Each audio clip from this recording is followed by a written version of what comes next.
Why Tobey Maguire has to appear in Doctor Strange 2. Phase 4 is kicking off in a big way with the upcoming release of Black Widow and the Eternals. We also have new shows coming up on Disney+. However, the real deal is Doctor Strange 2. It's being hyped to be the new crossover event in more ways than we could have dreamed. As such, the chances are high that Tobey Maguire will appear in Doctor Strange 2. Wonder how and what this means? Keep watching to find out. What we know so far. We know that Doctor Strange 2 was set to become one of the biggest movies of Phase 4 considering its setting in the multiverse. It was also supposed to be the first MCU movie to delve into the horror genre to an extent as well. However, the original director, Scott Derrickson, is no longer part of the project. While this seems to have been a mutual decision, it did leave the fate of Doctor Strange in limbo. Delays in movie releases aren't exactly uncommon in the Marvel Cinematic Universe. After all, one only has to look at how long it's been since Guardians of the Galaxy Volume 3 was set to come out because of what happened to James Gunn. Either way, it's likely the boundary pushing we're going to be seeing with Derrickson showing isn't going to happen. The good news is that we do have a new director already attached to the project. That director is none other than Sam Raimi. Marvel fans may remember this director since he was the director behind the original Spider-Man movies before the Marvel Cinematic Universe became a thing. In our opinion, this is actually an excellent move that may just pay off even bigger than we initially thought. Before we dive into exactly what Sam Raimi can bring to the table, we need to cover the general plot of Doctor Strange 2. This will inform why Sam is the connection we needed all along. In the upcoming sequel to Doctor Strange, we know that Scarlet Witch is teaming up with Doctor Strange to explore the multiverse because, quote, after the events of Avengers Endgame, Dr. Stephen Strange continues his research on the Time Stone, but an old friend turned enemy seeks to destroy every sorcerer on Earth, messing with Strange's plan and also causing him to unleash unspeakable evil. As we've learned from efforts of previous heroes, attempts to stop the actions of others has always led to unforeseen consequences. What if that consequence is a deeper exploration into Sony's Spider-Verse? Reports have already been released hinting at this possibility, but with Sam Raimi at the helm, this is set to be reality. In the previous Spider-Man movies, he worked with Tobey Maguire, who played Sony's Peter Parker originally. We know that both universes are merging their Spider-Verse, so really the time is now to finally complete that merger. Between the real-life connection between Sam and Tobey and the plot description cementing the multiverses will be explored. It seems obvious that Tobey Maguire has to appear in Doctor Strange 2 in order for the rest of Phase 4 and beyond to be set up properly. However, just because the idea popped into our heads, this doesn't mean it's guaranteed to happen. We need some hunting and research to help us figure out the likelihood of Tobey making his return to the iconic role of Spider-Man. What we found only reinforces why Tobey Maguire has to appear in Doctor Strange 2. So without further delay, let's take a look at the reasons why his return is imminent.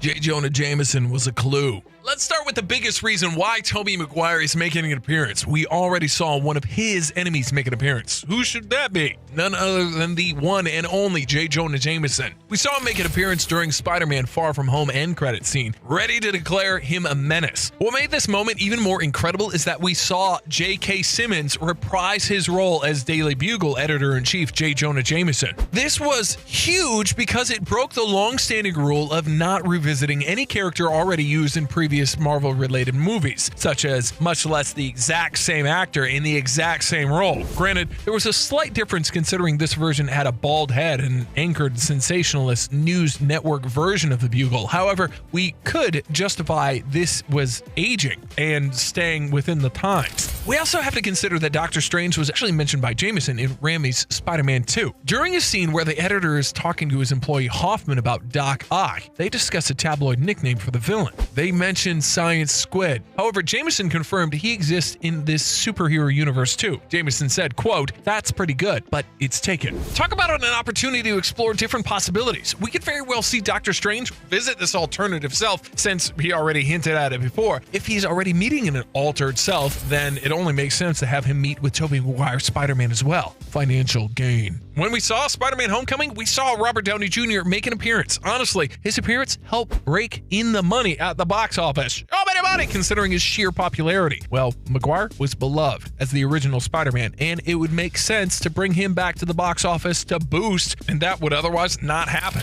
Marvel Studios is not above casting for a quick return, especially when it can further their story as well. Considering the need to merge the MCU and the Sony universe, it is definitely a story that can continue and will continue. Should continue. Please make it continue. From a strictly financial perspective, we're certainly getting Tobey Maguire in Doctor Strange 2. Calling it now here at Up Next. Morbius implied things. We also saw more evidence that the Spider-Verse will be a real thing for Doctor Strange's multiverse travels thanks to the release of the trailer of Morbius. The trailer hinted strongly at a multiverse crossover thanks to some key moments. One such of them dare moments is when we see Jared Leto's vampire walking past a picture of Spider-Man with the word murderer written on it. This clearly referenced the end credit scene of Spider-Man Far From Home when a fake video constructed by Quentin Beck saw Peter Parker seemingly kill Mysterio. However, what the scene showed was that it wasn't Tom Holland's Peter Parker, but Tobey Maguire's Peter Parker. This suggests that Morbius, which is a Sony movie made on the side of the MCU, is in another universe. Sinister Six tie-in.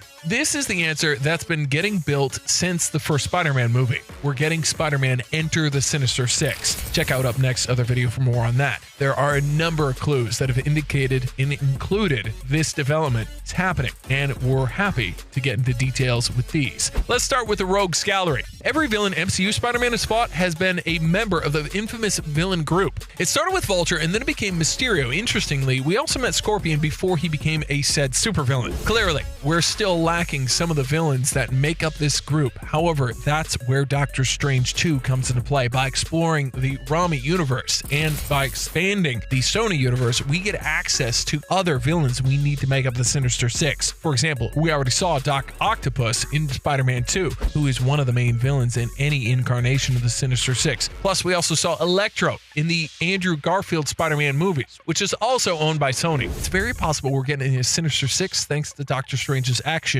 of merging two of the universes. We also have to acknowledge Vulture's obvious appearance in Morbius. It looked like either a conflict was happening or Vulture was recruiting. We already know that back in the day, Sony wanted to do a Sinister Six movie. Sadly, such a movie just never happened. However, we now have a Spider-Man that can play in the Sony and Marvel Cinematic Universe sandbox at the same time. For more on that, check out Up Next other video. Even better, Sony already has Venom. Venom has actually been part of the Sinister Six in some of its incarnations, so we already have a tie-in there. We can't just see the two studios mentioned Spider-Man's crossover ability and not use it in the future, which is why Tobey Maguire must appear in Doctor Strange 2. We need the final connection to be complete and bridge between the two universes. Fortunately, we have a third solo Spider-Man movie happening around the same time, which should help smooth things out in this regard. However, when it's all said and done, we're getting Sinister Six. It'll be awesome. Most importantly, it will be thanks to Doctor Strange this event happens at all. Besides, we already know that Spider-Man is in the fight of his life for future Spider-Man movies, considering it's been reported that both studios want as much as 9 Spider-Man movies before it's all said and done. Magic! More magic! Magic with a kick! Magic with a... Insect.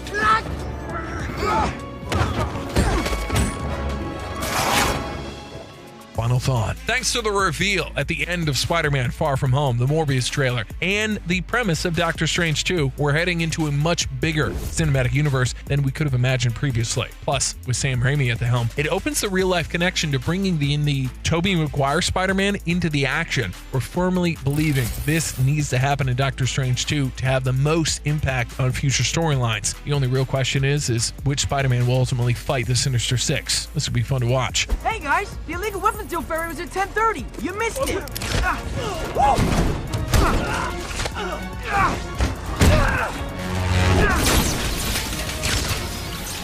Spider Guy's here.